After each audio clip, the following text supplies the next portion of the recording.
armed with hammers and bricks. Facing off with thousands of officers on site, many in riot gear, confronting them with flashbang grenades and pepper spray. All of a sudden, the police officers started to spray pepper spray, and they got our audio technician. The comment is running because they're going to throw more flashbangs. The chaotic scene just blocks outside the secure area of the inauguration and parade route. I personally am anti-establishment slants, but I don't think that this is anything that I want to be a part of. Before the swearing-in ceremony even began, protesters tried to block checkpoint entrances. During President Trump's speech, several demonstrators were escorted out of the area. Several officers injured during the protest today, and more than 100 people arrested. Once the inaugural parade began, the newly sworn-in president facing thousands of peaceful protesters amongst his supporters. NBC's Stephanie Goss with them all. When Donald Trump took the oath of office, the people here sang, "We shall overcome." Similar demonstrations across the country. Arrest outside Trump Tower, New York City. A human chain across San Francisco's Golden Gate Bridge. From Phoenix to Houston to Chicago, people protesting the country's new president on his first day in office.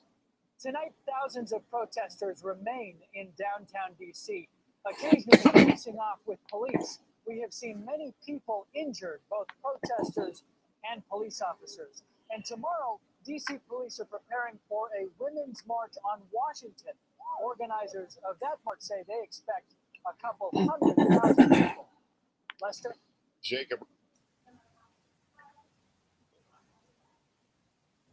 My fellow patriots, that happened back in 2017, January, after President Trump, or when President Trump was being sworn in as the 45th president. The protests, they're right, but the violence, we denounce. The violence that took place on January 6th, we denounce. Unfortunately, January 2017, many on the left chose not to denounce that violence. Why? Was it because they felt that it was okay? Because they didn't like President Trump? Violence is violence, and it's wrong, especially when you're trying to stop people or harm people. The violence that took place over the summer, the spring of the summer, was wrong. You can protest peacefully, but the violence has to stop and should be denounced by both sides. I'm Rob JH1 coming to you live with another episode of democracy that dies in the dark when it's suppressed and you can't get your words out. Joining me also is my host at Small Town Andrew. So Andrew, how's it going? It's going good, Rob. Just enjoying another winter day in Illinois here. How about yourself? Yep, going good. So what do you think about the tape that I just played? What are your thoughts? Just the number one thing that stands out is the hypocrisy of all that we've heard about this Capitol riot that lasted a few hours. If you want to compare the Capitol riot to the Black Lives Matter riots over the summer that the media actually encouraged, they lasted over 7 months. Over 700 officers were injured. 23 people were shot dead during these Black Lives Matter riots. Hundreds of small businesses were destroyed. The violence at the Capitol was wrong. It was a few people that got out of control, obviously. And what we're reading today, I don't know if you saw this, Rob, it's on Fox News, all the websites. There's actually a far left Antifa journalist who was arrested for starting trouble at the Capitol. He was actually on fake news CNN just about a week ago talking about it. And today he was arrested for apparently causing violence himself. So I guess the people claiming that Antifa was partially responsible were actually right. And here's the footage that proves it. Right. And would that young man be by the name of, I think it's Jonathan Sullivan, whose picture we're showing right now. John Sullivan, we're showing his picture right now. So there was a rush to judgment to impeach the president, and without knowing any of the facts, we've got to get rid of him. We heard the same thing in 2016. Before he became president, people were saying, we have got to get rid of this guy. He's bad. We don't need him there. Really? But you never had the facts then. You don't have the facts now. We're also finding out that tomorrow the president is going to declassify a lot of information. And one of the things that stands out to me is this whole dossier with Christopher Steele, who apparently told the FBI that he was meddling in the election to help Clinton win. Not only that, he also mentioned to them that Fiona Hill, who was supposed to be this like sacred woman, this woman of stature, this woman of the highest integrity, was one of his subsources, and that she provided him with information. Information, all lies. In addition to that, it seems that they were spying on then candidate President Trump. Now, I know some people are saying, what does it matter? It's over with. Let's move on. I agree. We have to move on. But at the same time, we have to get to the bottom of this. If our government has been lying to us, we must know about it, because all of this ties into this whole scam that has been coming out of Washington for the longest. It seems to me that DC is being ran like some type of mafia setup, with the folks at the top knowing what's happening, and they have to protect their own. And that is the reason why they refer to it as the swamp. That is the reason why they don't like Donald Trump. That is the reason why swampers like Liz Cheney, John Thune, they want the president out of office as soon as possible, because they don't want this information to get out there.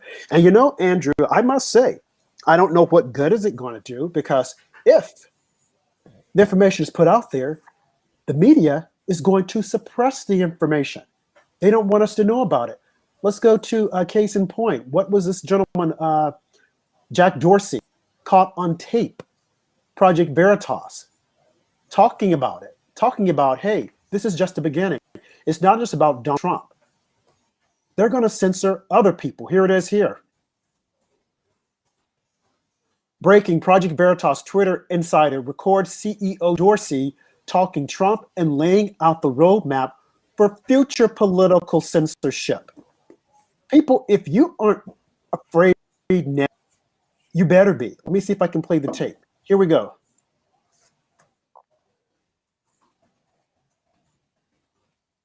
Nope, wrong tape. Let's see if I can pull that tape up here. Oh, here we go, right here.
Great work by James O'Keefe there, getting that. Absolutely.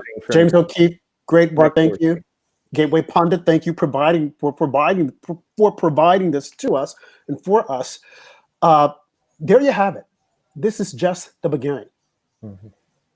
And all of you who are out there thinking, oh, no big deal, no big deal. This is only a piece of the cake. And as we were saying on Monday, if Amazon controls and hold a lot of the servers that the government uses, can you imagine what's going to happen when China starts to calling and telling them, if you don't give us this and if you don't do that, we will shut you down in China. We will never know how our information got there. Some of our information is probably there right now, but we'll never know about it. Why? Because the media won't report it. They're in bed with big tech. Joe Biden is filled with tech executives. Look at the amount of money they gave to his campaign and the amount of money they're giving to the inauguration. If the tables were turned, and if this were Trump or even a Republican, they would be talking about this right now, saying he should be impeached. He's taking money. How could he? Why is this? But right now, everyone's like, oh, this is no big deal. No big deal at all. This is extremely dangerous because what's happening is that they're doing things that shouldn't happen and they're making it seem as if though it's okay. Right today, Parler was in court arguing against Amazon and AWS saying, why did you remove us from the server? No, Amazon is saying, oh, because you guys had this bad information. You had information supporting violence and et cetera, et cetera. It's like, are you serious? Look at Facebook. Any given day, you can see videos of people fighting in the ghettos. Black women fighting each other to the point that they're tearing off the other person's clothing. And then you want to tell me that Black Lives Matter and you allow this garbage? Look at the images that the rest of the world is seeing about Black people, Black women, the people that you claim put Joe in the White House. Negative images of Black women fighting each other in the ghetto, ripping each other's clothes off, private parts showing, cursing and swearing, and this is okay. You find the same thing on YouTube. This is okay. But then you're going to say, oh, Parler is promoting violence. Mm-hmm. Parler, they're radicals. But you're going to promote negative images of Black people. Mm-hmm. Do you see images like that of white people fighting? Well, maybe some, but the majority, Black women. So when people say, oh, no, I don't want Black people, I don't know about them. Then, oh, well, where did they get these negative stereotypes from? These negative impressions?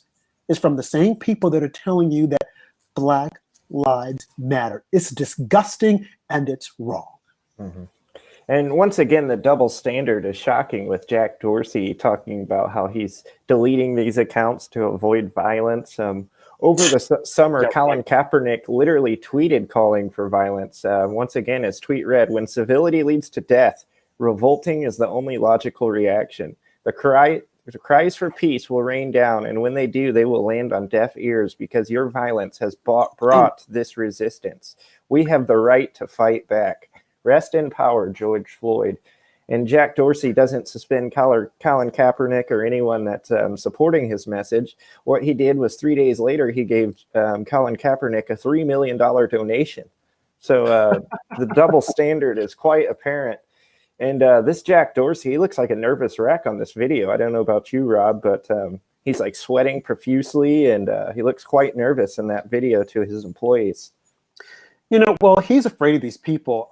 I read somewhere he said that he's not smart, and that majority of the people that are around, are the smart people. There are kids who have been brainwashed into all this craziness. And now that they have this power, they're pushing back and stopping information from getting out there. And it's really dangerous. And as I said to you before, I don't know what gives. I know that a lot of this stuff is going to be released tomorrow so that we can look at it and survey it. But if the media chooses to shut it down, it's going to be shut down. I mean, you look at CNN and how they were attacking a retired Army Ranger for standing on the floor of the House during the impeachment hearings and saying, did Donald Trump or did anyone bother to ask any of the people who stormed the Capitol if Donald Trump told them to do it? Now, I've looked at the tape over and over again, trying to say, okay, maybe he said something wrong. Maybe he did this. Maybe he did that. But he didn't. He said, we're going to walk peacefully to the White House, which is what people have been doing for centuries. I mean, to the Capitol. We're going to walk peacefully there. He didn't tell them to go out and, tear down the place or incite violence. He said, we're going to walk peacefully. So I want to play that clip of this congressman and what he had to say to the other day during that another silly impeachment hearing.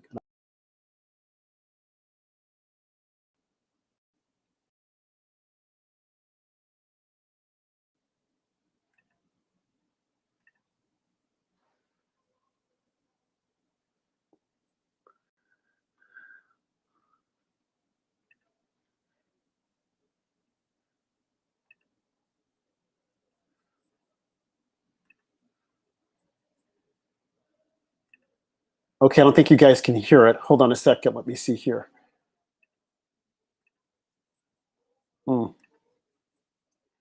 Okay. Okay, having a little technical difficulty here, but I wanted you guys to hear what he had to say because it was extremely powerful and that he was challenging the folks during the impeachment hearing. He was saying, did any of you bother to have any of the people who stormed the Capitol, have any of them to come here and ask if President Trump instructed them to do it? And there was a long silence because none of them had done that. But yet and still, based upon those false accusations, Nancy Pelosi and company want to rush through an impeachment hearing. Now, I know some of you will say, oh, well, they have Liz Cheney. She's on board for it. Really? Who's Liz Cheney? What is she about? Liz is part of the swamp. And she needs to be stopped. She needs to be brought down. And when I say brought down, she needs to be kicked out of the Senate. I mean, it's people like this. You have these Republicans who never liked the president. And once they saw the moment to strike, it's like, let's get him now before he has a chance to get back up. But I want them to know that the 74 million plus people that voted for Trump, we're not going anywhere. And although they're trying to cancel us out and make all that good work, make it seem as if though it was racist and it was part of some cult and we need to be deprogrammed, it's really sad when you hear this kind of talk. It's really sad. Mm-hmm. And it's unfortunate. It is unfortunate. What do you say, Andrew? Yeah, the Liz Cheney situation, it's been obvious for a while to me that she's part of the swamp. But what's very telling to me is a guy that a lot of people have praised over the past few years as being a loyal supporter of President Trump, but it's came out that it couldn't be further from the truth. And that's Rep. Dan Crenshaw, who's come to her aid defending Liz Cheney right after he did not have the guts to stand up for the fraudulent certification. This guy has just been a total letdown since the election. Weak, Dan Crenshaw. I think he's really ruining his career by defending Liz Cheney because the real Republican voters in this country are tired of the swamp. They're tired of people like Liz Cheney, Mitt Romney, and now Dan Crenshaw, who are always undermining President Trump despite him breaking a record with 75 million legitimate votes. Mm-hmm. Yeah, I agree. And I think the issue with him is that, and with a lot of these people who are jumping on to say impeachment, is that they're looking at what will our life be like after President Trump? We've got to have a career. Look at Adam Krizinger, whoever he is, who's just completely against the president. And he was on the Colbert Show the other night, laughing it up and talking. And I mean, if I were the head of the Republican Party, I would be scouting out talent right now to replace all these knuckleheads. But who's the head of the party right now? Mitch McConnell? And he's old as dirt. Mm-hmm. And he's just trying to make a reputation for himself. I mean, hopefully he will pay attention to the news and realize that what's coming out, what the FBI is putting out there right now, is that they had already heard noise that someone was going to go in and create havoc. This information apparently was never presented to the president. I'm not surprised, because if Christopher Wray's at the top of it, he doesn't want the president to get this information. Even the NYPD, their Secret Service division, or whatever they call themselves, had heard chatter that people were going to the White House to create havoc. President wasn't aware of this. He was giving a speech and saying, hey, this is what happened. No, some say, well, he shouldn't have attacked Mike Pence the way he did. Okay, I'll give you that. But still, when he was making his speech, these people were already storming the White House. Now, we're not trying to relitigate this. I'm just trying to put everything into perspective, okay? Because the president has been impeached a second time. And as one talk show kind of tough and, hey, I was impeached twice. So although they were trying to erase him from history, they just solidified his role in history, because he will be able to say, I was impeached twice. No biggie. Now, being impeached is like, that's a badge of honor. So we will now have to impeach Joe Biden. And this is what, let me see if I can play the tape from the representative from Georgia, who was saying that she's going to introduce articles of impeachment. Marjorie Taylor Greene. Now, this is a Republican that I hope she stays on this trajectory, because, man, she is tough as nails. Here we go. No, I didn't put the music there.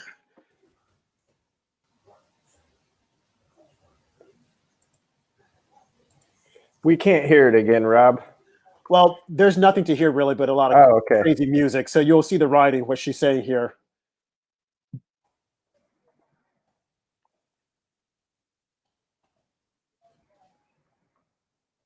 Yeah, there's just a lot of background music. I don't think you want to hear that. But the text says it all. I mean, she was on Greg Kelly the other night, and she was fired up. And she said that she was going to introduce articles of impeachment. And I think she should. Why shouldn't she? I mean, when the president was elected, as soon as he was elected, they started saying they were going to introduce articles of impeachment. The moment he was sworn in, they started saying the same thing. And if you recall, Maxine Waters said, impeach, impeach, impeach, impeach. I'm going to keep saying impeach. And there was no reason to impeach. So I say the same thing. We have a reason to impeach Joe Biden, because the information about Ukraine is going to be released tomorrow. And he did say that he wanted the guy to stop investigating his son. And if he didn't, he wasn't going to get the money that had been promised to him, and that the attorney that was doing the investigations was fired. So, this is not good. And then the whole thing with Tony Bobolinsky, I'm sure some of you have never heard of it, but that in itself, he went up to the Hill and he testified. What happened to that testimony? Why isn't anyone saying this is what he told us? Why hasn't there been a trial? Why hasn't there been a hearing so that we could hear what he has to say? Who's paying off our elected officials? When you have people like Dan Crenshaw making a complete turnabout and saying, oh, no, we got to support Liz Cheney. I guess she promised him something. Adam, the guy from Chris Singer, he's been promised something, because that's what it's all about. You scratch my back, I'll scratch your back. You stick with me, and I'll make certain that you get this leadership position.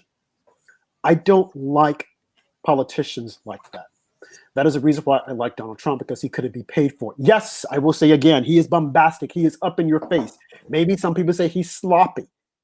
I don't care.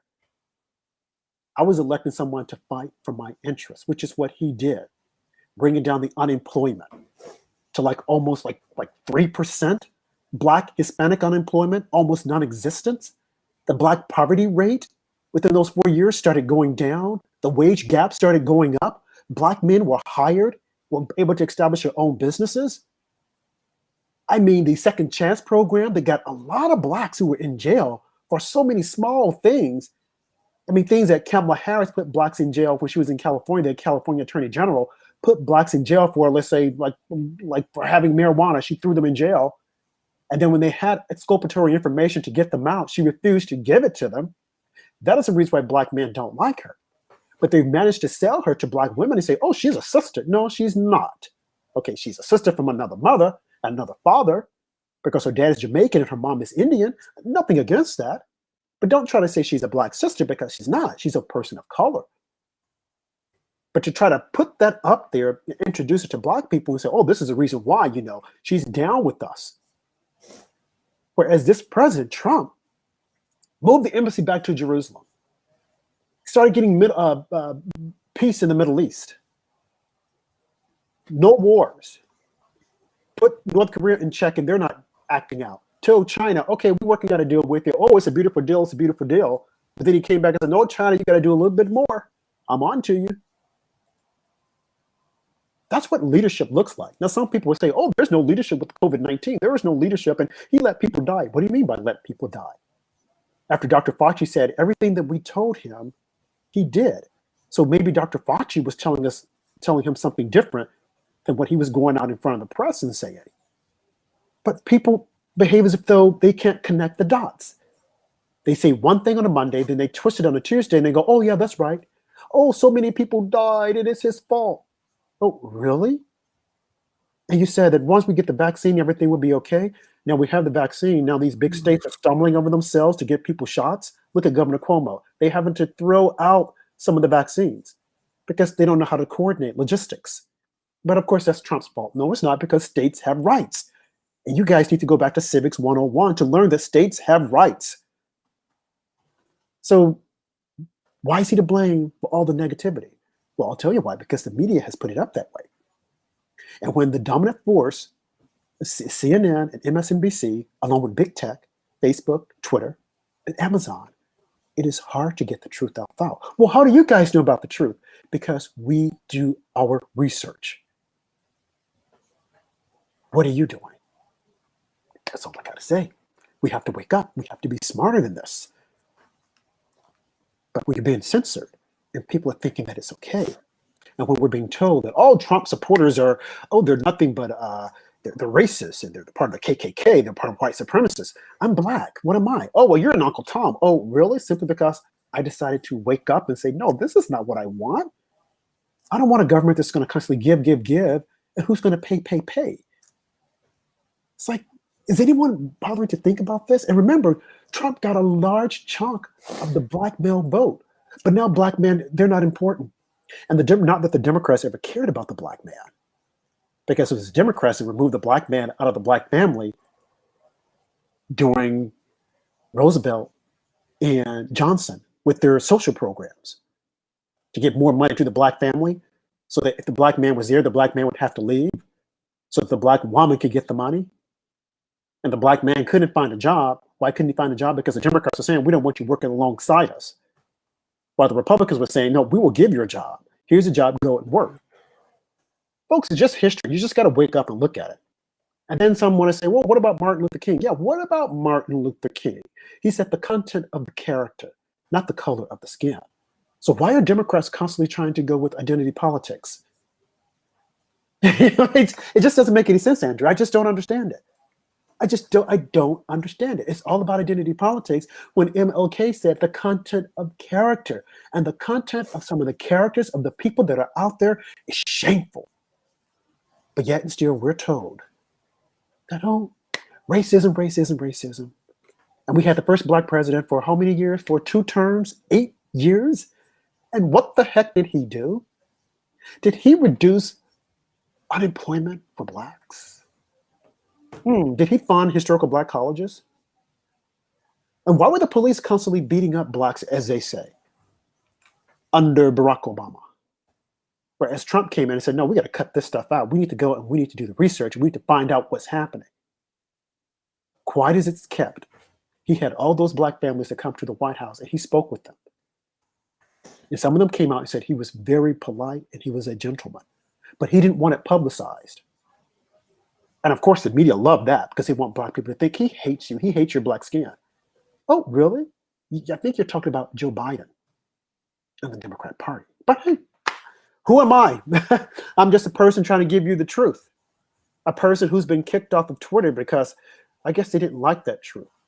I'm just a person who didn't realize that my voice was so loud that they're afraid of the truth.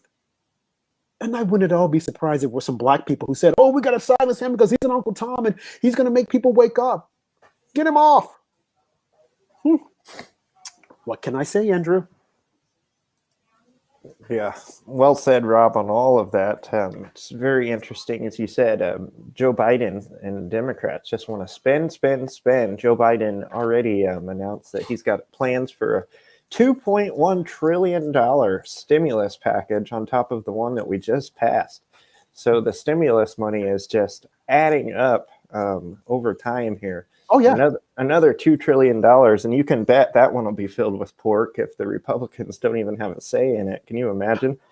But it's so important that we go to real websites nowadays for news, because Fox News, CNN, MSNBC, even places like the New York Post are just so dishonest and pushing garbage. I went to the New York Post today looking at what the top stories were.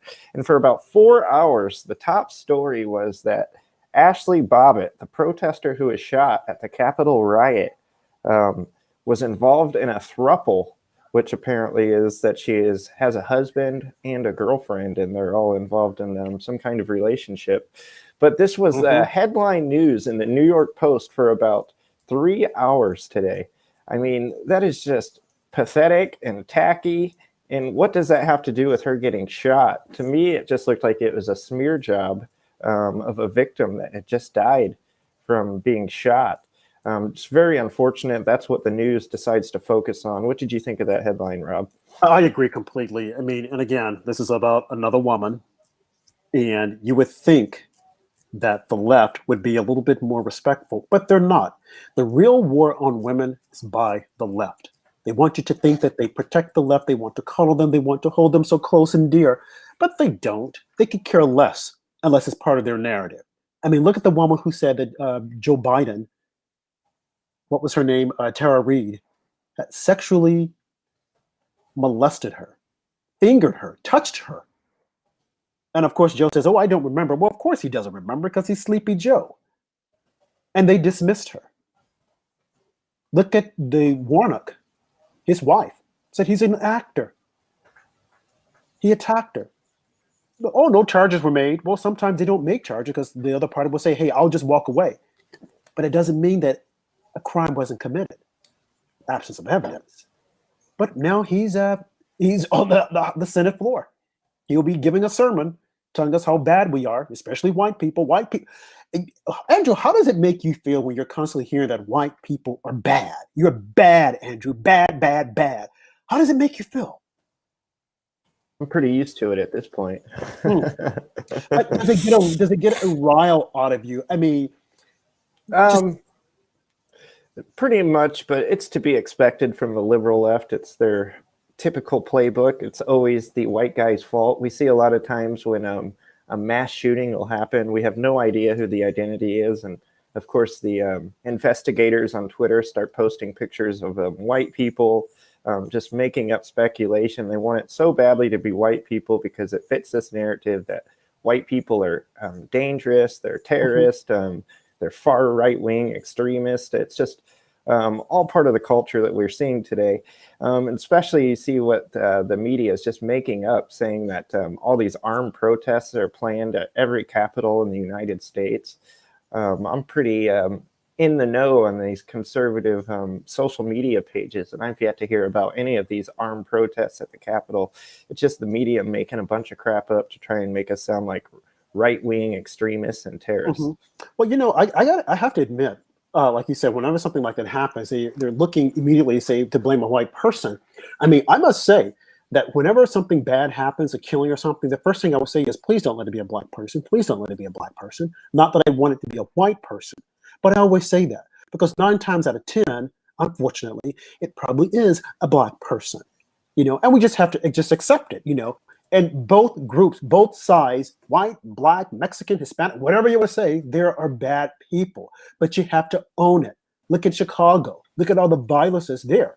But the media enjoys saying, especially the knucklehead on CNN, Don Lemon, you see that? White people are bad. we're always concerned about white people. And look, it was white people. Like they've turned this entire Capitol siege into, look at that. Had they been black people, look what would have happened. But they handled them with kid gloves. Well, let's just think about this. A white woman was killed. And I think so far the people that have been killed have been white. But I think something else that goes beyond that, what you have to realize is that when the police says to stop, damn it, stop. That does not mean to proceed. It means stop. And when you look back at these situations, a lot of times when it has been white, when the police told them to stop, they're taught to obey authority and they stop. Mm-hmm. Whereas for some strange reason, unbeknownst to me, this summer, when black people were told to stop, they decided, hey, I'm better than the police. I can fight. I can do this and I can do that. You're going to lose your life. You got to stop. Let's wake up. Now, there was an incident that took place this summer whereby a white woman, and I posted this on Twitter. Unfortunately, they shut me down, but I think the article is still there, that a white woman did lunge at a police and she was shot dead. It's on MegaMedia.org if you can. MegaMedia.org, so go there. Term. She was shot dead. So, okay, and rightfully so, you know. So, folks, let's stop this whole thing with racism, because it does exist, but it has become diluted because of the people who are constantly talking about racism and the white people and this and that. No, I think the other day there was a commentator, a pundit on MSNBC saying that they need to deprogram white people. Deprogram people and Trump supporters. Deprogram them for what? And no one said anything about it. Now, had someone come on TV and said, oh, we need to deprogram all the gays and the lesbians, oh my God, the earth would probably be torn apart. This is like, do people actually hear what they're saying? I guess not. And this is really sad because this is the United States of America. And we should agree to disagree without trying to silence other people and attack them so viciously and playing the ever so popular race card. I mean, at this point, when I hear about racism, I just look the other way. I'm like, yeah, okay. Yeah, because, you know, you hear it all the time and it makes absolutely no sense. Rob, here's a theory that I find kind of interesting. We always hear about how racist police officers are, but it's obvious when a police officer kills a black person, the reaction is a lot larger than if they kill a white person. As you mentioned that story over the summer with a white lady getting shot that tried stabbing a police officer. Hardly any news was made over that. Do you think the police in the Capitol would have shot into a crowd of black people like they did basically Ashley Bobbitt? She was just in a crowd of people and the police officer shot at her.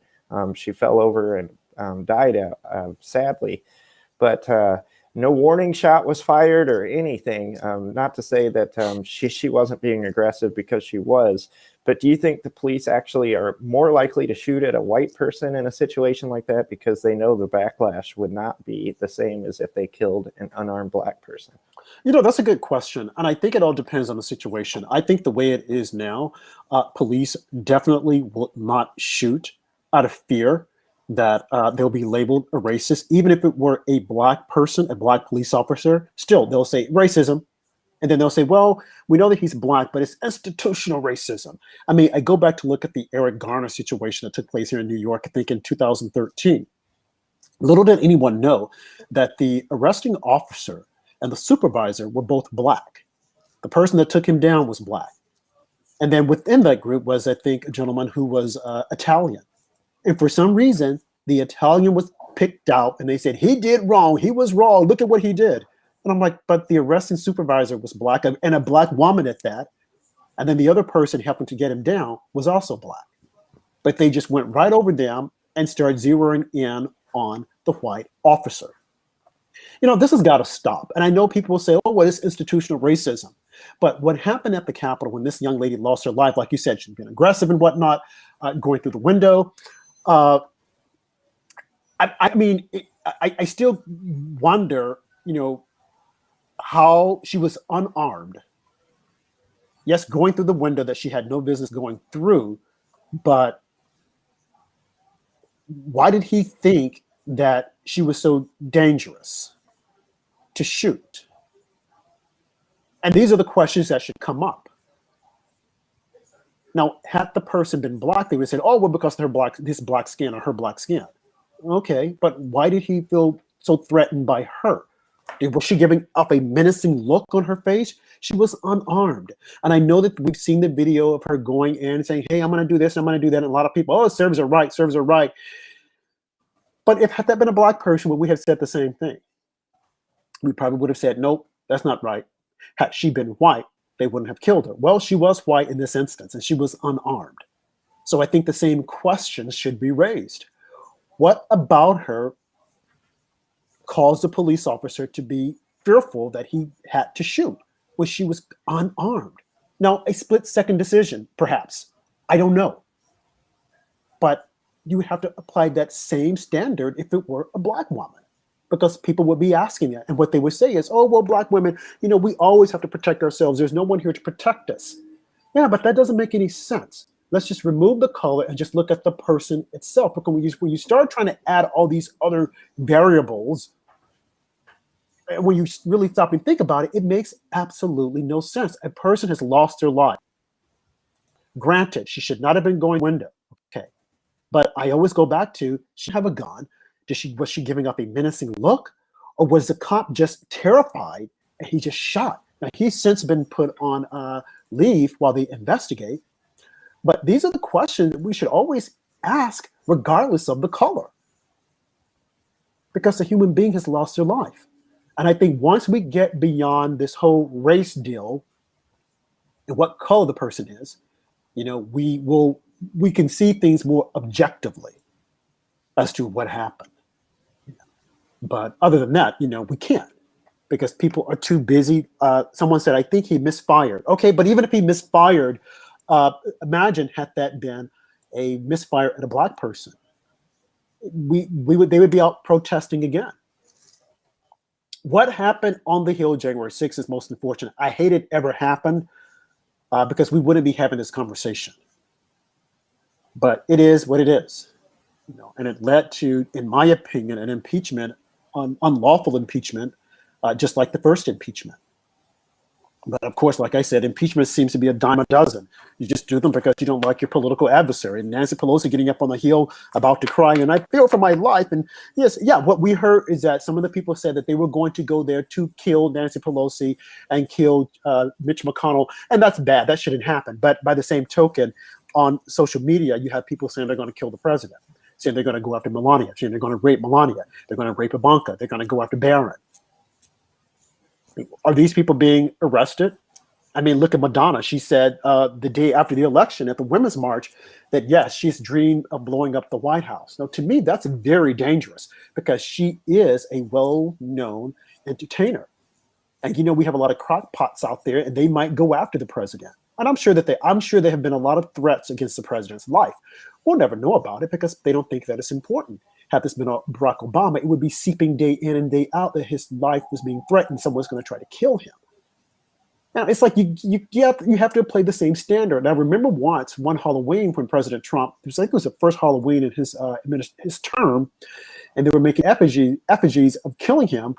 And they were saying, but when they did it to Barack Obama, you guys said it's not right, but it's okay to do it for him. And the explanation was that, yeah, but because he's white. Barack Obama is black, and we know that, you know, there's a history of people definitely trying to kill black people. I'm like, yeah, right, okay, whatever. We got to get beyond that. It makes absolutely no sense. So, yeah, well said, Rob. Sounds like the big news of the week is going to be what comes down Friday, tomorrow, with this declassification that President Trump has promised to do. Sounds very exciting with the Christopher Steele information that you were telling us about earlier, Rob. What else are you looking forward to that could possibly come out of this declassification of the Russia collusion delusion? Well, Russia collusion delusion, I like the way you put that. There's a lot that could come out as to, you know, the genesis of this whole thing. I want to see some of the Spygate information come out. Since Absolutely. We never got it in the Durham report. Maybe President Trump can just declassify it himself, and we can all see that Barack Obama was spying on President Trump's campaign. Right.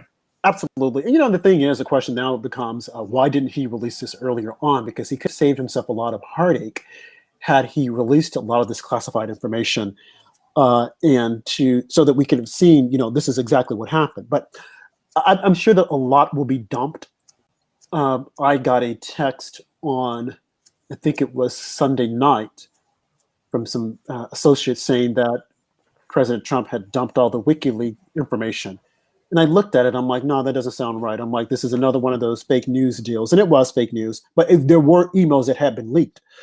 But my concern, Andrew, is that because we now know the depth of the media and how in bed they are with big tech, I don't even know if this information is going to resonate or be given the proper coverage, because they don't want it out there. So if there are nuggets in it, who's going to cover it? Newsmax has been doing a hell of a job covering it, as well as One American News. But Fox, they're hemorrhaging now. I mean, they're doing a shakeup of their line of coverage. They may or may not cover it. There might be some people on there that will talk about it, but the coverage that it deserves probably won't get, because the big press it and big tech is going to help it. We're not on Twitter, Andrew. We want to be able to give it the amount of coverage that it deserves. We're on Facebook for now. We're on YouTube. We're on Cloud Hub. We're on Polychatter. We're on Gab. So I would say to all of those who are listening tonight, spread the word to your followers. And there's another peeled.net. We're going to try to get onto there and go live as well, stream live. But there is no reason why we should not be supporting each other and tuning in to get the information out there. Twitter was one medium. Periscope was one medium. And we knew eventually that they were going to start taking people down. But the moment we go into our little shells and stop supporting each other and stop spreading the word, they have won. I look at Parler. It's unfortunate what happened to Parler. I do believe that Parler should have had a backup, and Parler should have had their attorneys already looking at this and realizing that, they could possibly shut us down. But I think they caught everyone by surprise, because no one ever thought that it would happen so quickly. We didn't know the depth of their anger and their outrage at hearing an alternative voice. So what they've done to Parler, they've done to you and I, Andrew, and they're going to do to a lot of others. So we have to support each other. We have to get the word out there that, hey, they're not here, but they're here. You have to tune in. Our voices have to stay out there, because the moment we go silent, that's when they win. And we know now that Jack Dorsey is saying this is just the beginning. Yeah. It's dangerous. In my opinion, Rob, me, you, the Gateway Pundit, Wayne Dupree, MegaMedia.org, all these websites just need to keep on putting out the real information. Yep. Because as we see this censorship go on for the next couple of years, and as it gets worse, I think there's going to be more and more Americans that wake up to what's going on here, and they're going to be looking for these alternative sites where they can actually find news that's been banned and censored from Twitter, Facebook, and all the other major big tech corporations. The more you ban something, the more it makes people want to see it in the long run, because they feel like something's being hidden, which it clearly is. We've seen the suppression of the Hunter Biden story right before the election. That was almost the start of it all. And then it's just only gotten worse since then. Yeah. And like you said, the suppression of the Hunter Biden story has gotten worse. I'm really, it's really unfortunate that more people aren't talking about the Hunter Biden story. And I tell you, I wouldn't at all be surprised that once Joe Biden takes office illegally, that he will suppress or have big tech to suppress the story, because again, he has big tech people on his transition team, and they will be working in the White House. So they will have no inclination to make certain that these stories are out there. There might be some people in Twitter who are looking at this and saying, hey, this is not right. The same thing with Google. But for the most part, the overlords will probably try to shut it down. So don't be at all surprised as if when Biden gets in and he puts Merrick Garland in as the attorney general, that a lot of these stories go away. I would not at all be surprised. I know they're saying, oh, well, he's not going to get rid of John Durham. He's not going to this. He's not going to that. Well, John Durham hasn't given us anything, has he? So if they were to get rid of him, John Durham would just go his own little way. So, don't be surprised if that happens, that they just say, okay, that's done. Let's move on. So again, we have got to support each other and keep this information out there because it is crucial that our voices be heard and that we tell the truth and we put it out there. So absolutely right. And we would appreciate if you guys stick by. Rob and I, we will be back on Sunday night at 10 Eastern time, 9 Central. We will have ordained minister Cynthia Garrett on. I believe Jeff will be joining us as well. yes, Jeff Dornick. Jeff Dornick. So it should be a great religious show on Sunday, a little different change of pace from what we've been doing lately, but it will be a great show. I can assure you that. And feel free to look at our YouTube account with our past interview with Cynthia. It's a great interview and she's a great woman and we look forward to speaking with her again. For some of you, I've been saying, mentioning about BB. BB will probably try to join us on Sunday. I don't know about Sean G927, but BB said that she will try to join us. So if you guys like to hear her, she's going to try to pop on Sunday as well. And again, we will continue to do these shows as much as we can until they just shut us down completely. So support us, support the movement, support the cause. If you want to donate, feel free to do so. Tuesday will be the President Trump Appreciation Show, January 19th, the day before Joe Biden's supposed inauguration. We will be doing a President Trump Appreciation Show. We will be going to promiseskept.com and running through the list of all the amazing things that President Trump accomplished in his 4 years in office. And to think what he could have gotten if he didn't have to go against an entire deep state, the fake news media, unbelievable, Republicans and Democrats alike. And it's still just amazing what this guy got done. It is, Andrew. I got to say, it is amazing. Now, again, I mean, some people probably didn't like the way he got it done, but he got it done. And without a doubt, he loved this country. So when I hear people say, well, I can see how people didn't vote for him. They voted for Joe Biden. Yeah, I can see that also, especially if the people were dead, especially if the people were illegally voting, especially if the people were teenagers. I can see that also, how Joe Biden could have gotten more votes than we have people that were registered to vote, got more votes than Barack Obama. I can see that also if you cheat, as as plain as that, but he got a lot done and he loved this country. And I hope, we will have Michael Johns back on because I'm sure that he has a lot to talk to us about and give us insight. I know a lot of our viewers like when we have him on. He's still on Twitter, by the way. But yeah, if you are on Twitter, please feel free to share our story. Get it out there. We will, we're going to stand for something and not fall for anything, but we will keep the stories going and coming to you and for you. Thank you, everyone. Have a great night. Have a good one.